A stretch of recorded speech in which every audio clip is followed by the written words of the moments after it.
আত্তাহিয়াতুর মাঝে বসে সকলে আমাদের দুই হাতের আঙ্গুলকে এরকম প্লাট করে রাখি, এরকম রাখি না? আত্তাহিয়াতু পড়তে পড়তে আশহাদু আল্লা ইলাহা ইল্লাল্লাহ এক আঙ্গুল তুলি, আবার পরে নামাই।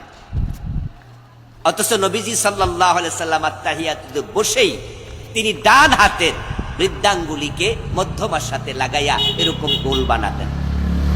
সহিহ মুসলিম অনেকগুলো হাদিস আমি আনছি, সহিহ মুসলিম সহ অনেক কিতাব, আবু দাউদে আছে, সহিহ মুসলিমে আছে, তিরমিজিতে আছে, বিভিন্ন হাদিসের কিতাবে আমার রাসূল এভাবে হাত বৃদ্ধাঙ্গুলির সাথে মধ্যমা একসাথ করতেন। তারপরে বাকি যে দুই আঙ্গুল আছে ছোট ছোট, এগুলাকে ওই মধ্যমার সাথে এইভাবে গোল বানাতেন। আর এই আঙ্গুলটা তিনি তুলে রাখতেন, এক হাদিসে পাওয়া যায়। আর এক হাদিসে পাওয়া যায় তিনি মাঝে মাঝে একটু হালকা নাড়াতেন।